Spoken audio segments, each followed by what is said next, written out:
Good morning all of student. आज मैं आपको डिटरमिनेंट का अगला वीडियो बना के दे रहा हूँ। मेरे चैनल को लाइक करिएगा, सब्सक्राइब करिएगा और शेयर करिएगा और बेल आइकन दबाकर अगले वीडियो के लिए आप तैयार रहिएगा। लाइक सब्सक्राइब जरूर करिए जिससे मुझे आगे वीडियो बनाने की प्रेरणा मिल सके।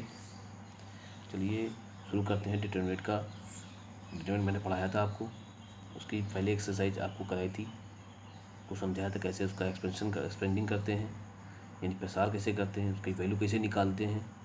आज उसके आगे का कुछ मैं बताऊंगा आपको।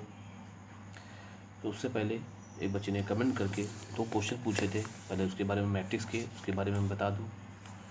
एक क्वेश्चन पूछा था कि ए प्लस डी ब्रैकेट बंद, मैट्रिक्स दी गई ए बी और ये सी डी, इसका इसमें मल्टीपल कैसे करेंगे। बेटा ये एलिमेंट है, हमें बताया था एलिमेंट जो होगा और ये मैट्रिक्स है, इसका हर एक एलिमेंट में मल्टीपल होगा। ठीक है, इसका मल्टीपल करें हम ए प्लस डी मल्टीपल करेंगे तो यहाँ भी मल्टीपल करेंगे, यहाँ भी करेंगे, यहाँ भी करेंगे, यहाँ। ये मैट्रिक्स थोड़ी ना है, ये है एलिमेंट और ये है मैट्रिक्स। तो एलिमेंट का जब भी हम मल्टीपल करते हैं किसी मैट्रिक्स में, तो जितने भी अंदर होंगे एलिमेंट सब में इसका मल्टीपल होगा, कोई भी छूटेगा नहीं, सब में इसका मल्टीपल होगा। जैसे ए प्लस डी का तो यहाँ करेंगे, ए में करेंगे, फिर ए प्लस डी का हम बी में करेंगे, फिर ए प्लस डी का हम सी में करेंगे, फिर ए प्लस डी का हम डी में करेंगे। मल्टीपल कर दिया। अब इसके बाद जैसे मल्टीपल करते हैं हम, ए गुण करो इसमें तो क्या आएगा A square plus A D, B का करोगे तो क्या आएगा A B plus B D, C का करेंगे कितना आएगा ए सी प्लस डी सी, और डी का करेंगे तो A D plus D square. बस ये आंसर आ गया। एक क्वेश्चन और उन्होंने पूछा था आपसे कि मैट्रिक्स ए को सममित और विषम सममित अवयव यानी सिमेट्रिकल एंड सिमेट्रिकल में और स्क्यू सिमेट्रिकल मैट्रिक्स के सम के रूप में कैसे इसको डिनोट कर सकते हैं, यानी सम और विषम सममित अवयव के योग के रूप में कैसे इसको व्यक्त कर सकते हैं। अगर कोई मैट्रिक्स एक सममित व विषम सममित मैट्रिक्स के योग होगी तो नियम ये होता है कि पहले हम क्या करें, फॉर्मूला होता है इसका ए प्लस ए ट्रांसपोर्ट अपॉन 2, यानी सममित का होता है। अगर ए सममित है तो ए ट्रांसपोर्ट का योग इनका 2 भाग को तभी सममित ही रहेगा, और ए माइनस ए ट्रांसपोर्ट अपॉन 2 ये विषम सममित हो गया, यानी ये सिमेट्रिक हो गया, ये स्क्यू सिमेट्रिक हो गई। ठीक है, तो इन दोनों का अगर योग करने पर ए आ जाए तो हम कहेंगे कि ये सममित और विषम सममित योग के रूप में इसको व्यक्त कर सकते हैं। कैसे, ए की वैल्यू मालूम है, हमने ट्रांसपोर्ट निकाल लिया। अब ए और प्लस ए ट्रांसपोर्ट को क्या किया, सम किया, दोनों का सम करने में क्या आ गया, इसमें 2 का डिवाइड कर लिया हमने। देखिए 2 का डिवाइड कर लिया, 2 का डिवाइड कर लिया, डिवाइड करके कितना आएगा 12 में 2 का डिवाइड करो कितना आएगा 6, यहाँ 7/2, यहाँ 7/2, यहाँ 8 में करो कितना आएगा 4।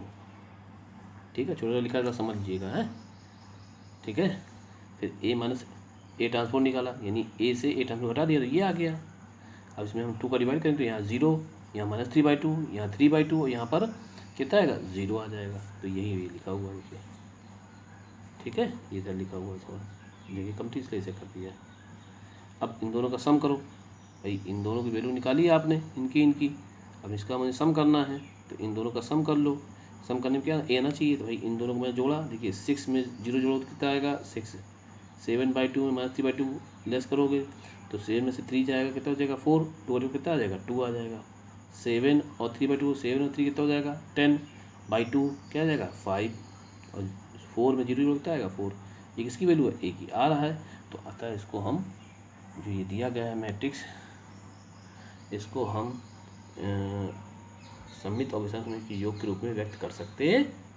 बस इतना काम करना था, यानी जब भी कहे व्यक्त कीजिए, व्यक्त कर सकते हैं, तो ये नियम लगाओगे आप, इस नियम के द्वारा आपका हो जाएगा। इज द क्लियर, समझ में आ गया। ये आपने कमेंट करके हमसे पूछा था, मैंने आपको बता दिया, क्या था आपको अगले वीडियो बता देंगे। समझ में आ रहा बेटा, ठीक है।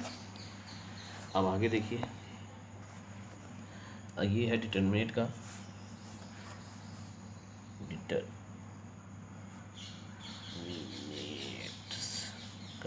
फर्स्ट मतलब इसको मैं आज चल रहा हूँ। ठीक है, इसको मैं आज बताने जा रहा हूँ। डिटरमिनेट फर्स्ट मतलब हमने लिख दिया डिटरमिनेट, पहले डिटरमिनेट पढ़ाया था हमने आपको डिटरमिनेट में कैसे उसको प्रसार करते हैं, कैसे उसको सॉल्व करके वैल्यू निकालते हैं। आज उसकी कुछ प्रॉपर्टी बताएंगे, मतलब बिना आप प्रसार करे आंसर बता दो कि इसका आंसर क्या आएगा। वही प्रॉपर्टी माने इसके गुण, खासियत, विशेषताएँ, प्रॉपर्टी, ठीक है। तो बिना आप प्रसार करें, बिना स्पेंडिंग करें इसका आंसर आप बता दोगे, यानी बिना न्यूमेरिकल वैल्यू आप जाने इसका आंसर बता दोगे, बिना कि हाँ इसका आंसर ये आएगा आपका। आगे देखिए मैं बताता हूँ, उसके कुछ नियम है, उसको आप याद कर रखेंगे तो बिल्कुल सिंपल, मतलब तुरंत आंसर देख के आप बता दोगे आप। पहला है, कह रहा है अगर कोई, देखिए समझिएगा, कह रहा है कोई डिटरमिनेंट दी गई, सारणिक दी गई है, तो कह रहा है उसकी जितनी भी रो हैं उसको कॉलम में बदल दो। देखिए इसमें 3 रो हैं, देखिए उसको मैंने कॉलम में बदलना। तो कह रहा है इसकी न्यूमेरिकल वैल्यू में कोई भी फ़र्क नहीं पड़ेगा, यानी जो आंसर इसका आएगा वही आंसर इसका भी आएगा। यानी अगर रो को कॉलम बदल दें या कॉलम को पूरी रो बदल दें, यानी अगर 3 कॉलम है तो तीनों को रो बदल दें, या 3 रो हैं उनको कॉलम में बदल दें, तो डिटरमिनेंट की वैल्यू में कोई भी फ़र्क नहीं पड़ेगा। वैल्यू मतलब इसका अगर प्रसार करोगे जो आंसर आएगा वही इसका भी प्रसार करने वही आंसर आएगा, सेम टू सेम आंसर आएगा, कोई फ़र्क नहीं पड़ेगा। यानी मतलब ये हुआ रो को कॉलम में बदलने पर इसमें कोई फ़र्क नहीं पड़ता है। यानी जितनी भी रो हैं उनको हम कॉलम बदल दें या कॉलम को रो में बदल दें तो कोई फ़र्क नहीं पड़ेगा, न्यूमेरिकल वैल्यू वही आएगी। यानी इस डिटरमिनेंट पे कोई भी फ़र्क नहीं पड़ेगा। ये पहला रूल कहता है। दूसरा रूल क्या कहता है आपका, कह रहा इफ़ यदि एक, दूसरा रूल ये कहता है कि अगर कोई डिटरमिनेंट दी गई है, यानी कोई सारणिक दी गई है, इनको आपस में इंटरचेंज मतलब परस्पर क्या करोगे, एक्सचेंज करोगे, परस्पर बदलोगे आपस में, परस्पर R1 को R2 बदल दिया, R2 को R1 बदल दिया, यानी R1 की जगह R2 लिख दिया और R2 की जगह R1 लिख दिया, R1 की जगह R2 और R2 की जगह R1 लिख दोगे। अगर ऐसा करोगे आपस में, परस्पर होता है आपस में बदलोगे। ये नियम क्या था, पहला नियम क्या था, पूरी जितनी रो थी, 3 रो थी, उनको कॉलम में बदल दिया तो कोई फ़र्क नहीं पड़ेगा। लेकिन अगर आपने R1 को R2 में और R2 को और बदला, या C1 को C2 में और या C2 को C3 में बदला, यानी आपस में इंटरचेंज किया, तो आपस में जब इंटरचेंज करो, जैसे यहाँ देखो दिया गया, आपस में इंटरचेंज करने पर जो डिटरमिनेंट है उसकी वैल्यू में कोई फ़र्क नहीं पड़ता। अगर आंसर आ रहा है 10 तो बाद में भी 10 ही आएगा, बस अगर प्लस का 10 आ रहा है तो बाद में क्या आएगा, -10 आएगा, अगर -10 आ रहा है तो क्या आएगा, प्लस, यानी साइन चेंज हो जाता है। जैसे मान लो ये दिया है आपको, फॉर एग्जाम्पल 1 2 3 दिया है, ये दी गई है डिटरमिनेंट, तो हमने क्या किया, देखिए R2 को R1 की जगह लिख दिया और R1 को R2 की जगह लिख दिया, देखिए लिखा, तो इसमें कोई फ़र्क नहीं पड़ेगा, आंसर वही आएगा। जो जैसे डेल आ रहा है, डेल का कोई भी आंसर आ रहा होगा वही आ रहा है, अभी भी वही आएगा, लेकिन आंसर क्या आ जाएगा, निगेटिव। अगर पॉजिटिव आएगा तो इसका क्या आएगा, निगेटिव, अगर निगेटिव आएगा तो पॉजिटिव आएगा। उसी प्रकार अब देखिए हमने ये C2 है, इसको C1 लिख दिया, C1 की जगह मैंने C2 लिख दिया, तो कोई फ़र्क नहीं पड़ेगा, आंसर वही आएगा, लेकिन आंसर कितना आ जाएगा, निगेटिव आएगा। अगर पॉजिटिव आया तो निगेटिव आएगा। आगे देखो बेटा, थर्ड नियम समझ में आ रहा है, बस ये रूल आपको इसे याद रखने हैं, जैसे मैंने लिखा नहीं है, आपको याद रखना, आपको दिमाग में बैठाना है। तीसरा ये कहता है कि अगर R1 और R2 कह रहा किसी सारणिक में, किसी डिटरमिनेंट में 2 रो या 2 कॉलम इक्वल है, जैसे यहाँ पे देखो इक्वल है, कौन कौन से इक्वल है, यहाँ पे R1 इक्वल है R2 के, और यहाँ कौन इक्वल है, C1 इक्वल टू है C2 के। 2 रो या 2 कॉलम बराबर, एनी 2 रो, कोई दो रो या 2 कॉलम, यानी 2 पंक्तियाँ या 2 स्तंभ बराबर हैं, तो उस सारणी का मान, उस डिटरमिनेंट की वैल्यू क्या होगी, 0। प्रसार करने को जरूरत नहीं, डायरेक्ट बता दोगे आंसर इसका 0 आएगा, क्योंकि इसमें 2 आपकी क्या है, सेम है। 2 अगर सेम है तो आप डायरेक्ट बता लोगे, कोई फ़र्क नहीं पड़ेगा। देखो 0 2 केस होते हैं, एक ये कि अगर आपकी दोनों रो बराबर हैं या 2 कॉलम बराबर हैं तो सारणिक मान क्या होगा, 0, एक तरीका होता है। अगर आपकी एक रो या एक कॉलम, कोई रो, ये R1 यहाँ 0 है, यहाँ C2 देखिए 0 है, ये R1 एंड C1, यहाँ पहले में क्या है, R1 और C1, इसमें क्या है, इसमें आपकी C2 है, सॉरी भाई, C2 R0, यानी पूरे एलिमेंट 0 होना चाहिए, रखना। R1 देखो पूरे एलिमेंट 0 हैं, C2 के देखो पूरे एलिमेंट 0 हैं, तो इस सारणी का मान क्या होगा, 0 होगा। इस सारणी का मान क्या होगा, 0। यानी एक रो या एक कोई कॉलम जीरो होगी तो उस सारणी का मान जीरो ही आएगा, चाहे आप प्रसार करके देख लो। इसमें देखिए बेटा कह रहा है दो केस में जीरो होता है, एक सेम होता तो जीरो होता है, ये पूरी रो जीरो होगी तो जीरो होगा। इफ आगे देखिए बेटा, यदि कह रहा है कोई एक सारणिक दी गई है, कोई भी सारणिक दी गई है, उसमें कोई सारणिक दी गई, उसमें एक रो से ठीक है, और कोई संख्या अगर बाहर आ रही है, कॉमन आ रही है, तो उसको हम बाहर लिख सकते हैं। जैसे यहाँ देखिए 2 है, तो ध्यान से देखिए क्या कॉमन है, 2 कॉमन है, तो 2 हम बाहर लिख सकते हैं, बाकी उसको ऐसे लिख देंगे। इसमें देखिए इसमें देखिए C1 से देखिए क्या कॉमन आ, 3 कॉमन आ रहा है, यहाँ देखिए 3 लिख दिया बाहर, इसको ऐसे लिख दिया। ऐसा हम इसको कर सकते हैं, ठीक है, ऐसे लिख सकते हैं। जबकि मैट्रिक्स में क्या था, मैट्रिक्स में भी हमने बताया था आपको, यहाँ पे देखिए अगर कोई अवयव है, एलिमेंट है, उसका गुणा करते हैं तो पूरे में होता है। यहाँ पे भी होगा, इसमें भी होगा, 11 में भी होगा, 12 में भी होगा, 21 में भी होगा और 22 में भी होगा। जबकि लेकिन मैट्रिक्स में, मैट्रिक्स में था, लेकिन जबकि डिटरमिनेंट में क्या है, डिटरमिनेंट में क्या है, एक रो से आपका कोई कॉमन आ रहा है तो वो संख्या बाहर आ जाएगी। जैसे मान लीजिए इससे भी आता बाहर, तो उसको भी आगे हम बाहर कॉमन करके इनटू में लिख देते, और इससे भी आता है, इससे भी लिख देते। लेकिन अंदर गुणा करने में पता नहीं चल पाएगा। यहाँ देखो संख्या लिखी तो अंदर आप गुणा करने में पता नहीं चल पाएगा यहाँ R1 में होगा कि R2 में होगा कि R3 में होगा, इसलिए कॉमन आ सकता बाहर। लेकिन यहाँ कोई संख्या लिखी बाहर तो अंदर गुणा यानी कि पूरे में कर देंगे। यहाँ कोई संख्या लिखी तो ये पूरे में नहीं करेंगे कि यहाँ सब में कर दिया गुणा, नहीं, ऐसा नहीं होता। ये डिटरमिनेंट है, मैट्रिक्स में करते हैं लेकिन डिटरमिनेंट में नहीं करते हैं ऐसा। तो डिटरमिनेंट क्या है, अगर कोई एक रो से कॉमन आ तो बाहर लिखते जाएंगे। मान लो सर यहाँ से कॉमन आता R2 से, तो R2 से भी कॉमन लेके बाहर इनटू में करके लिख देते हैं। जैसे 2 कॉमन है, यहाँ से भी 2 कॉमन होता तो क्या करते, 2 इनटू में बाहर करके लिख देते। ठीक है, समझ में आ गई बात। आगे देखो बेटा 6 कह रहा है, देखिए 6 क्या कह रहा है, जैसे ये मैट्रिक्स लिखी हुई है, ये डिटरमिनेंट लिखी हुई है, सॉरी भाई, ये डिटरमिनेंट लिखी है आपकी, तो कह रहा है इसको, जैसे मान लो लिखा है A1 प्लस λ1 A2 प्लस λ2 ये लिखा हुआ है, यानी यहाँ पर सम लिखा हुआ 2 का।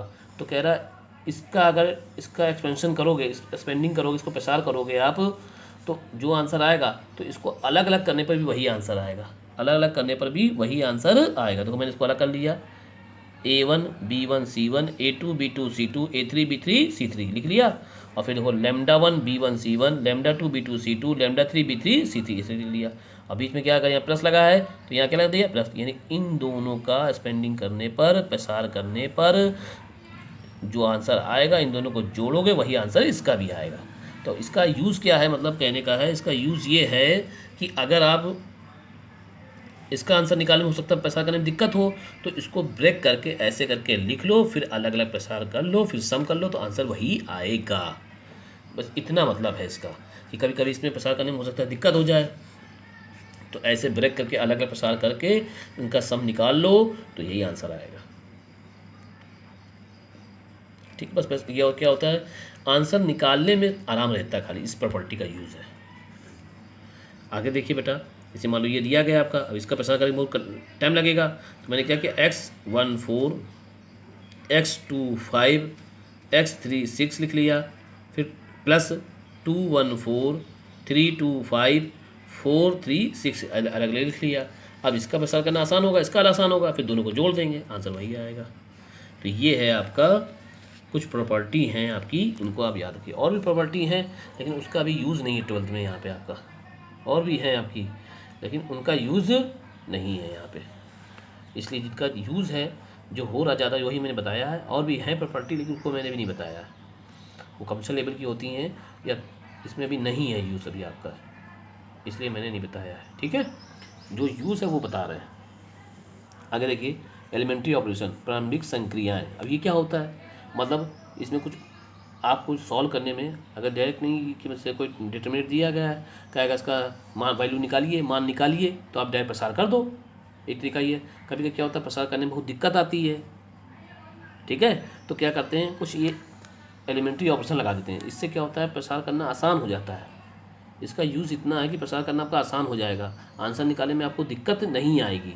तो वो क्या है उसको आप सीख लो। इसमें होता क्या, पहला जैसे ऑपरेशन यानी संक्रिया, क्या पहला ऑप्शन क्या कर सकते हो, कह रहा है R I are I interchange R J का मतलब इसका मतलब क्या है कि अगर आर आई की जगह तुम आर जे और आर जे की जगह तुम आर आई लिख दो, यानी इसका अर्थ है कि आई वे एवं जे पंक्तियों को परस्पर आपने बदला जा सकता है। यानी बताया पापा ये भी आपने बताया था कि आपको कि यहाँ आप नंबर 2 में बताया था अभी हमने आपको कि R1 को R2 जी का R2 R3 को आंसर, इसका मान में कोई फ़र्क नहीं पड़ेगा, बस आंसर नेगेटिव आएगा और कोई फ़र्क नहीं पड़ता है। वही चीज़ यहाँ भी कह रहा है कि अगर आप बस याद रखना रो को रो में ही बदलेंगे, रो को रो में और कॉलम को कॉलम में, कॉलम को कॉलम में बदल सकते हैं। बदलने में ये साइन लगा दोगे, 2 दब 3 लगा दो, उसका मतलब ये हो जाएगा कि तुमने R1 को जैसे मान लो बदला आपने R1 जैसे लिखा आपने R1 को हमने बदल रहे हैं R2 में, तो ऐसा तीर लगा दोगे इंटरचेंज, ये इंटरचेंज का साइन होता है। हम समझ जाएंगे कि तुमने R1 की जगह R2 लिखा है और R2 की जगह R1 लिखा है, ये बगल में लिखा जाता है।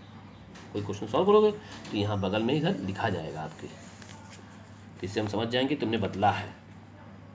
बस ये चीज़ है, ये मैथ की लैंग्वेज है, इसका लगाने से हो जाएगा, हम समझ जाएंगे कि तुमने बदला है कि R1 जगह R2 लिखा है, R2 जगह R1 लिखा है। मतलब ये इतनी लैंग्वेज लिखने की जरूरत नहीं, इतना लिख दो बस समझ जाएंगे। दूसरी चीज़ क्या कह रहा है कि कह रहा है R1 R I equal to RI two के आर आई। इसका मतलब क्या होता है, जैसे मान लो कह रहा है जैसे ऐसे लिखेंगे R1 को हमें चेंज करना है कोई मैट्रिक्स में, तो हमने क्या किया, कोई संख्या को मल्टीपल कर सकते हैं हम या डिवाइड भी कर सकते हैं। जैसे मान लो लिख दिया हमने 2R1 लिख दिया, यानी हमने क्या किया, इसका मतलब ये समझ में आएगा, इसका अर्थ ये है कि R1 के स्थान पर मैंने 2R1 लिखा है, यानी R1 में 2 का मल्टीपल किया है। इसका मतलब इसका मीन ये होगा, यानी आपको हिंदी में या इंग्लिश में लिखने के बजाय इतना लिख दो मैथ की लैंग्वेज में, तो हम समझ जाएंगे कि R1 में तुमने 2 का मल्टीपल करके लिखा है या कॉलम में 2 का या कॉलम में 2 का भाग करके लिखा है। इसका मतलब ये होता है।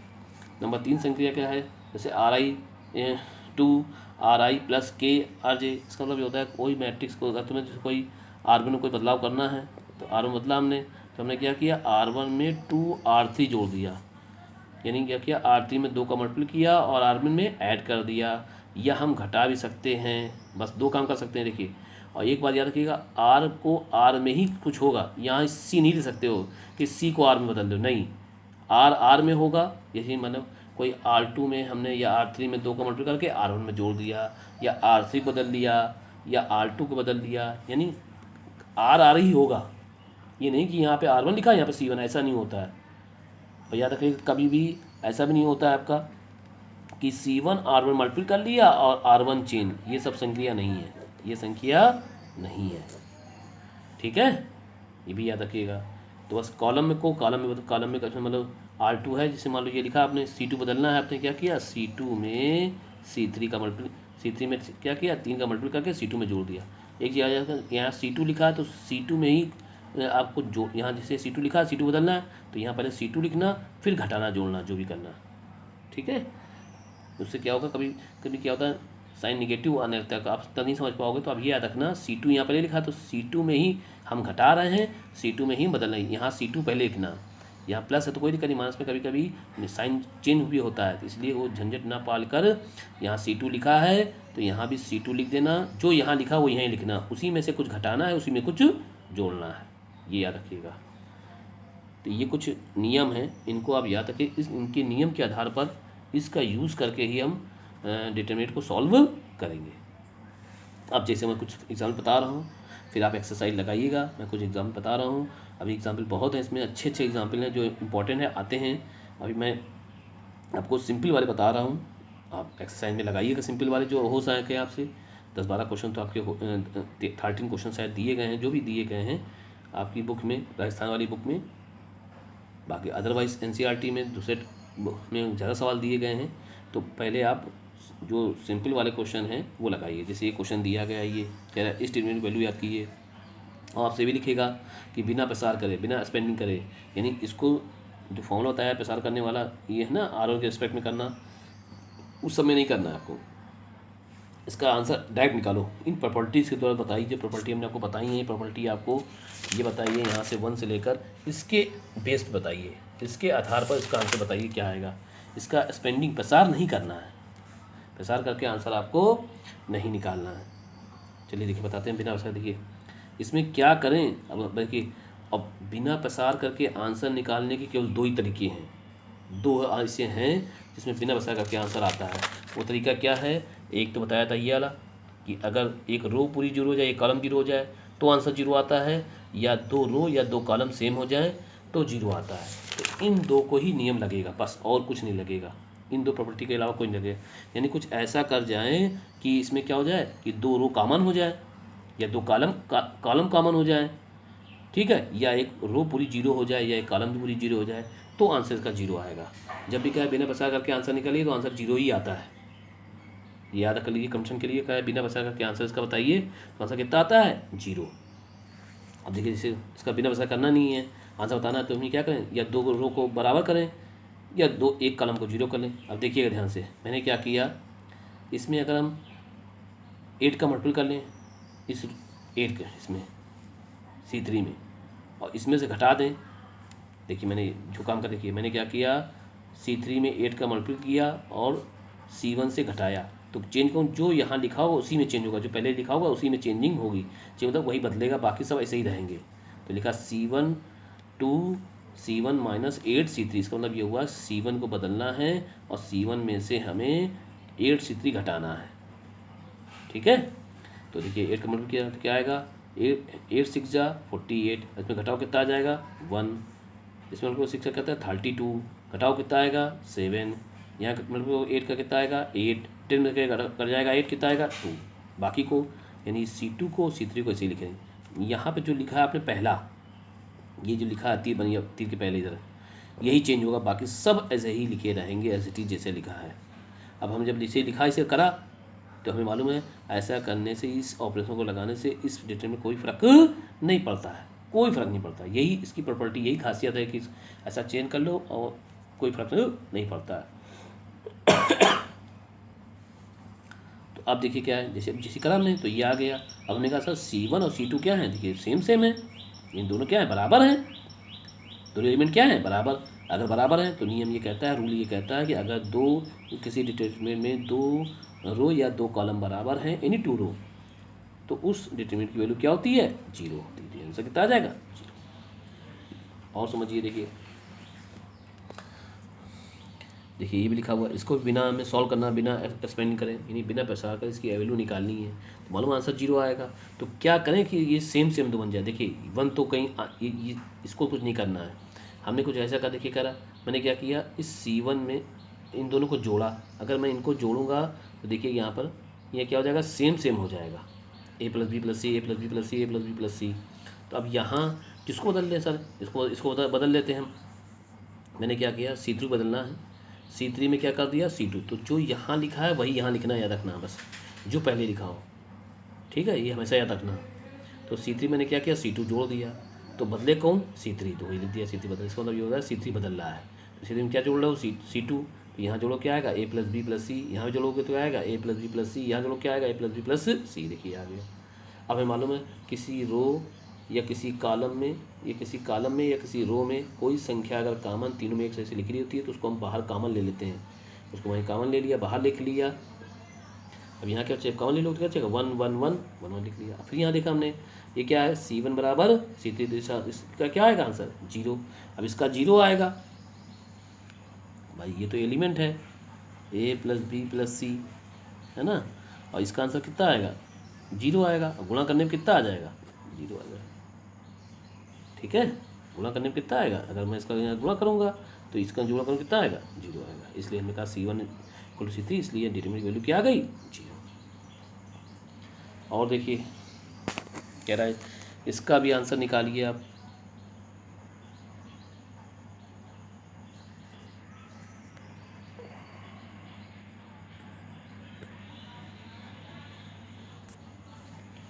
आइए इसका आंसर निकालिए, कह रहा आपसे बिना स्पेंडिंग करे। अब मुझे मालूम है, अब सर यहाँ अगर मैं इसको जोड़ता हूँ, इसको जोड़ता हूँ तो भी कोई फ़र्क नहीं पड़ रहा है, क्योंकि सेम आना चाहिए। अब देखिए अगर मैं ऐसे जोड़ दूँ इनको, देखिए पेन अगर लेटा हुआ है तो R1 R चलेगा, पेन ऐसे करके है वर्टिकल स्तंभ वाइज तो कॉलम चलेगा। ठीक है, तो मैंने क्या किया, देखिए इसको, ये आपका R1 है, ये R2 है, ये R3 है, मैंने ऐसे करके जोड़ा। जब ऐसे जोड़ेंगे यानी कि चिन्ह जब भी ऐसे जोड़ो, तीनों को जोड़ना हो तो पहले वाले चिन्ह कर लिया करो। तो मैंने क्या किया, R1 बदलना है, R1 में क्या किया, R2 और R3 जोड़ दिए, इन तीनों को मैंने जोड़ा और R1 बदलना है, इसका मतलब ये होता है R1 चेंज। तो अब यहाँ जब जोड़ोगे तो कितना आएगा, देखिए A minus B plus C minus B plus C minus A, इन तीनों जोड़ो कितना आएगा आंसर, यहाँ 0 आएगा। इनको जोड़ो कितना आएगा, 0 आएगा। इनको जोड़ो कितना आएगा, 0 आ गया। अब मुझे मालूम है कि डिटरमिनेंट में की किसी एनी रो की वैल्यू अगर 0 है तो उस डिटरमिनेंट की वैल्यू क्या होती है, 0 होती है। और देख लीजिए, अब यहाँ से ये इंपॉर्टेंट क्वेश्चन चालू हो रहे हैं, ये इंपॉर्टेंट है, ध्यान दीजिएगा आप, बहुत इंपॉर्टेंट क्वेश्चन है, खूब आपको ध्यान देना है। ठीक है, कह रहा है प्रूफ दैट, ये सब प्रूफ करने ज़्यादा आते हैं कि ये दिया गया है और ये प्रूफ कीजिए X minus Y minus Z minus. जब अब देखिए डिटरमिनेंट जब भी कहे बिना प्रसार करे तो वही सब काम करना है। तीनों को जोड़ कर देखो या दो को आपस में पहले तीनों देखा करो, है तीनों जोड़ने को नहीं ऐसे सेम आ रहा हो, 0 तो नहीं आ रहा है, फिर दो को देखा करो, फिर आप दो को देखा करो कि दो जोड़ने को नहीं आ रहा सेम। अगर ऐसा भी ना हो तो अब ये देखो कि यहाँ पर अब इसे यहाँ पे प्रूफ करना कि ये लाइए, सबसे पहले देखा करो कोई ये आपकी डिटरमिनेंट दी गई, इसमें एक कॉलम या एक रो 1 1 हो जाए, 1 1 हो जाना चाहिए, 1 1 हो जाए तो उसका फिर स्पेलिंग करना ज़्यादा आसान होता है। यहाँ तो 1 1 है, 1 1 नहीं है तो 1 1 लाने के लिए क्या करना, तीनों को जोड़ना, या R1 R2 R3 या C1 C2 C3 पहले जोड़ के देखना, तीन ना हो पाए तो फिर आप दो को देखो, 2 से 1 1 नहीं आ रहा है, अगर वो आ रहा है तो अच्छी बात है। फिर अगर आपका उससे भी नहीं आ रहा हो तो फिर क्या करना, 1 1 नहीं आ पा रहा है तो फिर क्या करना, ऐसा कोशिश करना कि 0 लाना होना, कि जैसे मान लो यहाँ पे 0 आ जाए, यहाँ पे 0 आ जाए या यहाँ पे 0 आ जाए, क्या करें कि 0 0 आ जाए, कुछ ज़्यादा एलिमेंट 0 0 होते जाएँ, जितने ज़्यादा 0 हो पाएँ तो 0 कर लेना, और फिर ना समझ में आए उसके बाद तो डायरेक्ट प्रसार करना। उसके बाद नहीं, जहाँ तक आपकी ये ऑपरेशन लगा पाना तो वहाँ तक आपको ऑपरेशन लगाना है, फिर ना लगा पाओ तो फिर डायरेक्ट आपको उसके बाद जब ऑपरेशन नहीं लगना बंद हो जाए, नहीं समझ में कहाँ क्या लगाएं तो डायरेक्ट प्रसार आपको करना है। सबसे पहले 1 1 लाना है, अब 1 1 है तो फिर कोई दिक्कत नहीं है। देखिए जैसे यहाँ पे 1 1 है तो मुझे कोई दिक्कत नहीं, जैसे ही 1 1 है तो मुझे क्या करना है, पहले को छोड़ इन दो को 0 करना है, इन दो को 0 करना है। अब ये 2 0 कैसे हो जाएंगे, देखिए अगर मैं R2 में से R1 घटा दूँ ये 0 हो जाएगा, और R3 में से R1 घटा दे तो ये 0 हो जाएगा। तो याद रखिए सब 1 1 लाना है, 1 1 है तो अच्छी बात है, फिर 0 0 करना है। ठीक है, कोई रो या दो कॉलम को, कोई रो या कॉलम के कोई 2 एलिमेंट को आपको 0 करना है। जैसे यहाँ पे ये दिया, देखिए मैं करता हूँ, मैंने क्या किया, ये R2 है तो R2 में से R1 घटा दें, तो मैंने क्या किया, R2 में से R1, ये R1 है, ठीक है, R1 घटा दिया, तो अब चेंज कौन होगा, जो यहाँ पहले लिखा होगा R2 चेंज होगा। फिर मैंने क्या किया, R3 में से R1 घटा दिया, चेंज कौन होगा, R3। चेंज कौन नहीं हो रहा है, किस यहाँ भाई, तो ये तो चेंज होंगे, लेकिन R1 चेंज नहीं हो तो R1 को ऐसे लिख दिया उठा के। अब घटाएंगे हम, R2 में से 1 इसको घटाओ कितना आएगा, 0, y में से x जाएगा कितना बचेगा, y minus X, Y square में से x बच जाएगा कितना आएगा, Y square minus X square, 1 में से 1 जाएगा 0, z में से x जाएगा, ये लिख देंगे z माइनस एक्स, और जेड स्क्वायर से एक्स स्क्वायर जाएगा, लिख दिया जेड माइनस एक्स स्क्वायर। जो काम आप करो वो बगल में लिखना है और वही काम सामने करके दिखाना है। ये बहुत इंपॉर्टेंट चीज़ है, ये समझ में आता नहीं, थोड़ा टफ है, ध्यान इसको बहुत ध्यान से पढ़िएगा, बहुत ध्यान से, ठीक है, ऐसी प्रैक्टिस करिएगा, इतनी आपको भी आएगा नहीं, ध्यान को प्रैक्टिस करेंगे तब आएगा। अभी आप सिंपल ऐसे क्वेश्चन लगाइएगा एक्सरसाइज में, फिर अगर आपको कोई दिक्कत आए तो फिर और मैं अभी आगे कठिन टफ क्वेश्चन बताऊंगा, फिर कोई दिक्कत हमसे कमेंट करके पूछ सकते हैं, ठीक है। देखिए मैं बताता हूँ, ये देखो जो 0 हो गए, अब जैसे ही 0 हो गए तो मैंने क्या किया, जैसे 2 0 हो जाए, कोई कॉलम ही दो, क्या करना, हमेशा R1 के सापेक्ष प्रसार कर देना। आप किसी के सापेक्ष भी कर सकते हो, कोई प्रॉब्लम नहीं है, लेकिन हमेशा तो आप किसी को कर सकते हो, लेकिन होगा क्या, साइन लगाने में दिक्कत होती है। अब एक आपको याद है तो उसी के कर लेना। तो मैंने क्या किया, देखिए सबसे पहले अब यहाँ कर लिया। अब देखिए इस रो में तो कुछ कॉमन है नहीं, इस रो में देखिए y माइनस एक्स, और इसको लिख सकते हैं क्या y माइनस एक्स और y प्लस एक्स लिख सकते हैं। तो y माइनस कॉमन होगा कि नहीं होगा, तो वही कॉमन कर लिया। ठीक है, यहाँ लिख दिया 0, यहाँ 1, यहाँ y प्लस एक्स। यहाँ से देखिए इस R2 से ये R3 से z माइनस एक्स कॉमन है, जिसमें कॉमन लिख दिया, और यहाँ लिख दिया आपने 1, यहाँ लिख दिया z प्लस एक्स, ये कॉमन करके यहाँ लिख दिया, ये नीचे लिख दिया। अगर कॉमन आ रहा है तो कॉमन कर लेना। अब तो सर कुछ समझ में नहीं आ रहा है, जब कुछ ना समझ में आए तो डायरेक्ट प्रसार करना। तो लिखोगे यहाँ पर क्या आपको R1 के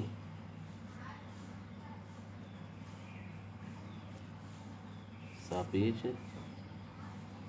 प्रसार करने पर spending with respect to R1, spending with respect to R1, ठीक है, यानी स्पेंड माने प्रसार करना R1 के सापेक्ष। देखिए R1 करा तो यहाँ कितना होगा, प्रसार करना को बताया आपको, इसको ऐसे लिख, इससे कोई मतलब नहीं है, हमने ऐसे लिख दिया।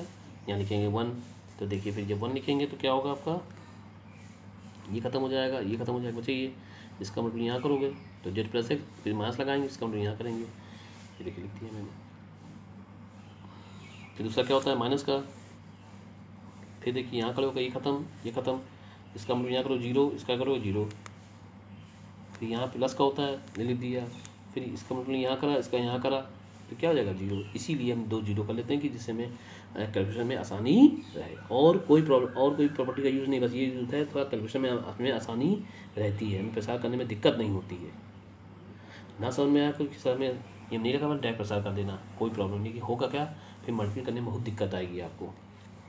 इसका फ़ायदा प्रॉपर्टी का ये होता है कि मल्टीप्लाई करना नहीं पड़ता, हमें कम करना पड़ता है। जैसे यहाँ करना देगा, ये आ गया बाहर, देखिए अंदर माइनस जाएगा, ये माइनस हो जाएगा, ये माइनस हो जाएगा, एक्स एक्स कैंसिल तो क्या आएगा z माइनस वाई बचेगा, तो ये लिख दिया। लेकिन सर आंसर तो आ रहा था x माइनस वाई, देखिए आंसर क्या आ रहा था x minus Y, Y minus z minus, जो आंसर है वही आंसर आप प्रूफ करके लाना है, कोई और आंसर आप नहीं ले सकते हो।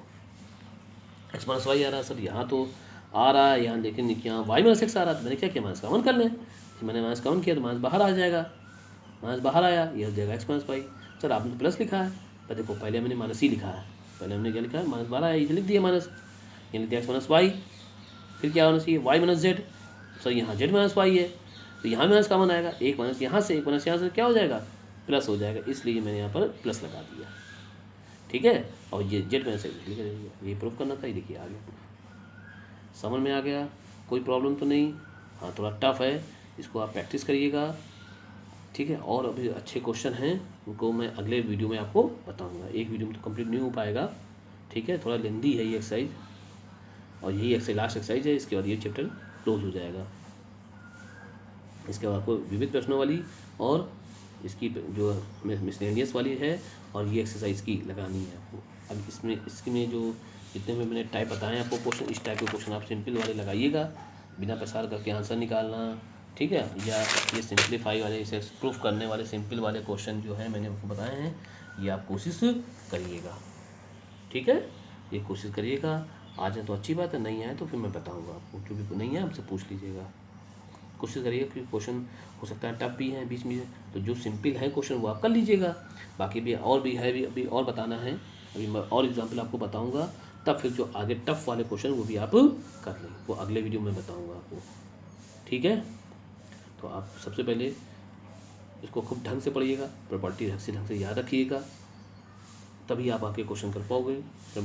ऐसा ना हो प्रॉपर्टी आपको बार बार देखनी पड़े, ऐसे देख रहे हो बार बार ये प्रॉपर्टी क्या है, ये प्रॉपर्टी क्या है, पहले खूब अच्छे ढंग से इसको याद कर लेना, पढ़ लेना, समझ लेना, फिर क्वेश्चन लगाइएगा, एक्सरसाइज आप लगाइएगा। कोई प्रॉब्लम है मुझसे पूछिएगा, बस मेरे चैनल को लाइक सब्सक्राइब जरूर कर दीजिएगा, ज़्यादा से ज़्यादा शेयर करिएगा, जिससे बहुत सारे लोग देख सकें, और इस लॉकडाउन के मौके पर वो अपनी पढ़ाई जारी रख सकें। ये गर्मी की छुट्टी चल रही है, आप पढ़ लीजिए ढंग से, अभी मैथ का पेपर भी नहीं हुआ है राजस्थान बोर्ड का, तो ये आपके लिए काम आएगा, इसलिए बिल्कुल भी लापरवाही ना करके तैयारी करिए बढ़िया ढंग से, जिससे आपके नंबर अच्छे आ पाएँ, ठीक है। Thank you.